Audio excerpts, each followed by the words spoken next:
بسم اللہ الرحمن الرحیم. معزز صارفین السلام علیکم. شام تک کے سعودی نامہ کے ساتھ میں ہوں رمضان. سعودی عرب میں کوڑوں کی سزا باضابطہ طور پر ختم. سعودی عرب میں مجرموں کو تعزیر میں باضابطہ طور پر کوڑے مارنے کی سزا ختم کر دی گئی ہے. اب اس سزا کے بدلے قید اور جرمانے کی سزا کا حکم دیا جائے گا. سعودی گزٹ کے مطابق سعودی عرب کی وزارت عدل نے ٹویٹر پر ایک بیان میں کہا ہے کہ اب کوڑوں کے متبادل کے طور پر جیل یا جرمانے یا دونوں سزائیں سنائی جائیں گی.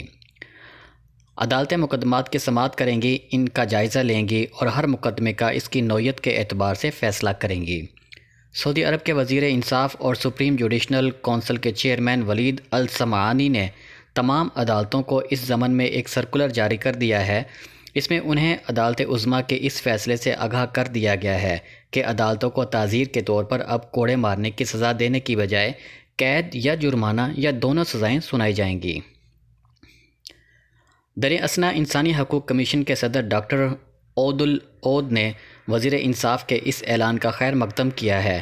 انہوں نے کہا ہے کہ وزارت انصاف کی جانب سے مجرموں کو کوڑے مارے جانے کے خاتمے پر عمل درآمد کا یہ اعلان خوش آئین ہے.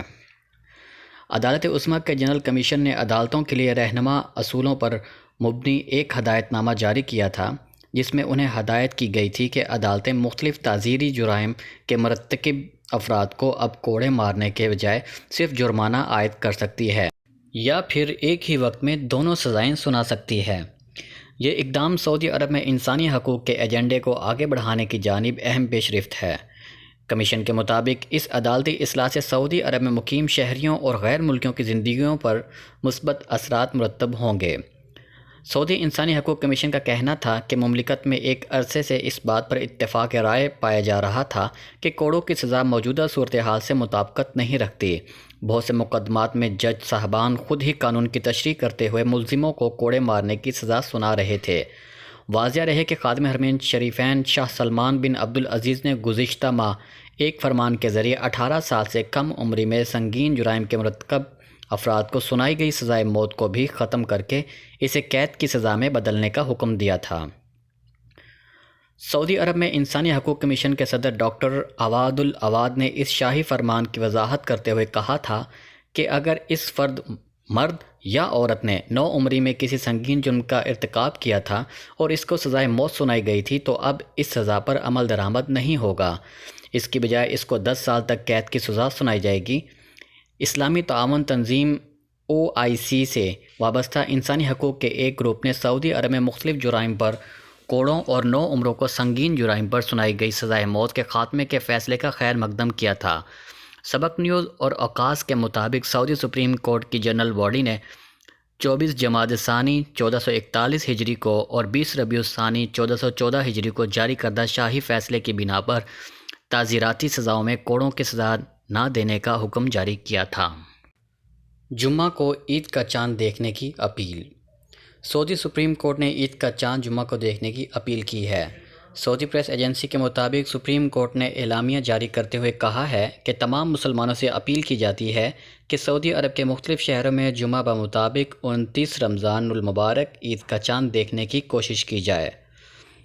مجرد آنکھ یعنی تیسری آنکھ یا خصوصی آلات کی مدد سے جس کو بھی حلال نظر آ جائے وہ اپنی گواہی قریبی عدالت میں ریکارڈ کروا لے.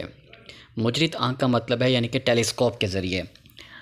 سعودی عرب کے مختلف ریجنوں میں روایت حلال کمیٹی اور چاند دیکھنے کا شوق رکھنے والے افراد سے اپیل ہے کہ مسلمانوں کے مفاد عامہ کے لیے عید کا ہلال دیکھنے کا اہتمام کریں. سعودی عرب کی حفاظتی سامان کی فراہمی. کنگ عبداللہ بن عبدالعزیز پروگرام کاپ اور اسلامی ترقیاتی بینک کی جانب سے خیبر پختونخوا حکومت کو کرونا وائرس سے بچاؤ کے لیے 2 کروڑ مالیت کا حفاظتی سامان فراہم کیا گیا ہے. خیبر پختونخوا حکومت کی جانب سے یہ حفاظتی سامان معاون خصوصی برائے بلدیات کامران بنگش نے وصول کیا. حفاظتی سامان کی فراہمی کے معاہدے پر ڈائریکٹر ریلیف PDMA اور کنگ عبداللہ پروگرام کے نمائندے نے دستخط کیے. حفاظتی سامان میں ڈاکٹر اور طبی عملے کے لیے 35,000 ڈسپوزیبل گاؤنز اور فیس ماسک شامل ہیں.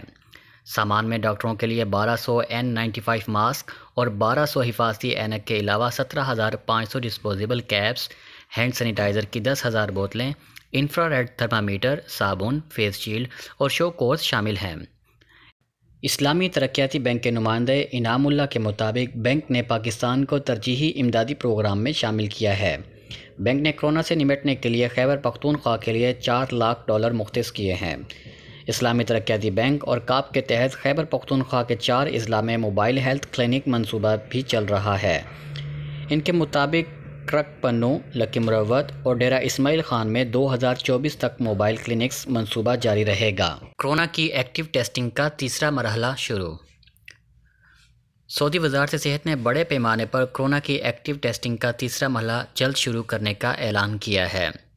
اخبار 24 کے مطابق وزارت صحت کے ترجمان نے پریس بریفنگ کے دوران بتایا ہے کہ ایکٹیو ٹیسٹنگ مہم کئی طرح سے کی جا رہی ہے۔ سعودی شہریوں اور غیر ملکیوں کو بڑی سہولت یہ دی جا رہی ہے کہ وہ مخصوص اپلیکیشنز کے ذریعے کورونا ٹیسٹ کی تاریخ، جگہ اور وقت کا تعین کرا لیں۔ انہوں نے کہا ہے کہ اس خودکار نظام کی بدولت ایسے تمام لوگ جنہیں کورونا وائرس میں مبتلا ہونے کا شبہ ہے وہ کورونا ٹیسٹ کرا سکتے ہیں۔ ترجمان نے کہا ہے کہ اگر خدا نخواستہ ان کا شبہ درست ثابت ہوا تو ایسی صورت میں ابتدائی مرحلے میں ہی علاج شروع ہو جائے گا۔ اگر ان کا شبہ غلط ثابت ہوا تو ایسی حالت میں وہ اطمینان و سکون سے زندگی بسر کر سکیں گے۔ وزارت صحت نے مقامی شہریوں اور مقیم غیر ملکیوں کو زحمت اور وقت کے ضیاع سے بچانے کے لیے معد اپلیکیشن جاری کر رکھی ہے، جس کے لیے وہ کورونا ٹیسٹ کی تاریخ، وقت اور جگہ کی بکنگ کرا سکتے ہیں۔ وزارت صحت کے ترجمان نے بتایا ہے کہ مملکت میں کیے جانے والے لیبارٹری ٹیسٹ کی کل تعداد 6,18,000 سے تجاوز کر گئی ہے۔ در اثنا عاجل ویب سائٹ کے مطابق یومبوک کمشنری کے گنجان آباد محلوں میں 36,000 غیر ملکی ورکرز کا کورونا ٹیسٹ مکمل کر لیا گیا ہے۔ ریاض میں کورونا کے سب سے زیادہ نئے مریض۔ سعودی عرب میں بدھ کو کورونا کے ریکارڈ 2,691 مریضوں کی تصدیق ہوئی۔ سبق ویب سائٹ اور العربیہ کے مطابق وزارت صحت کے ترجمان ڈاکٹر محمد العبد العالی نے کہا ہے کہ مملکت میں کورونا کے مریضوں کی تعداد بڑھ کر 62,545 ہو گئی۔ نئے مریضوں میں 40% سعودی اور جبکہ 60% غیر ملکی ہیں۔ پچھلے 24 گھنٹے کے دوران مزید 1,844 مریض صحت یاب ہوئے، جبکہ اب تک کل 33,478 متاثرین صحت یاب ہو چکے ہیں۔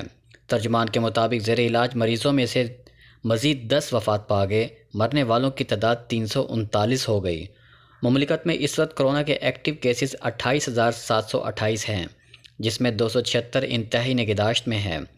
سعودی عرب میں کورونا ٹیسٹنگ کی تعداد بڑھائی جا رہی ہے۔ پچھلے 24 گھنٹے کے دوران 18,000 سے زائد نئے ٹیسٹ کیے گئے ہیں۔ متاثرین کی تعداد میں اضافے کے ساتھ صحت یاب ہونے والوں کی تعداد بھی مسلسل بڑھ رہی ہے۔ وزارت صحت کی جانب سے جاری اعداد و شمار کے مطابق بدھ کو سب سے زیادہ 815 نئے مریض ریاض میں سامنے آئے ہیں۔ اس کے بعد جدہ میں 311، مکہ 306، مدینہ 236، دمام 157، حفوف 140، الدریہ 86، قطیف 71، طائف 63، تبوک 49، زہران 34، الخوبر میں 42 اور خمیس مشیط میں 12 نئے کیسز کا پتہ چلا ہے۔ سعودی عرب انڈیا کو سب سے زیادہ تیل فراہم کرنے والا ملک۔ سعودی عرب انڈیا کو تیل فراہم کرنے والا سب سے بڑا ملک بن گیا ہے۔ اپریل میں سعودی عرب نے انڈیا کو سب سے زیادہ تیل فراہم کیا ہے۔ تیل کی فراہمی میں عراق کو پیچھے چھوڑ دیا۔ انڈیا کی آئل ریفائنریوں نے تیل کی نرخوں میں ریکارڈ کمی سے فائدہ اٹھا کر سعودی عرب سے خام تیل بڑی مقدار میں درآمد کیا ہے۔ سبق ویب سائٹ کے مطابق انڈیا کی آئل ریفائنریوں پوری دنیا میں خام تیل کی درآمد میں تیسرے نمبر پر آ گئی ہیں۔ انڈین کمپنیوں نے اپریل میں سعودی ارامکو اور پھر ابوظہبی کی پیٹرولیم کمپنی ادنوک سے خام تیل درآمد کیا ہے۔ سعودی عرب اور امارات نے اپریل میں تیل کی پیداوار بڑھا دی تھی اور نرخ گھٹا دیے تھے۔ انڈیا نے اپریل میں سعودی عرب سے یومیہ 4.63 ملین بیرل درآمد کیا۔ یہ مارچ کے مقابلے میں 5% زیادہ تھا۔ انڈین آئل کمپنیوں نے گزشتہ مہینے خام تیل کو ریفائن کرنے کا کام محدود کر دیا تھا۔ شام تک کے سعودی نامہ کے ساتھ ہمیں اجازت دیجیے۔ اللہ تعالیٰ سے دعا ہے کہ اللہ تعالیٰ ہم سب کو اپنے حفظ و امان میں رکھے۔ اللہ تعالیٰ ہم سب کا حامی و ناصر ہو۔ السلام علیکم ورحمۃ اللہ وبرکاتہ۔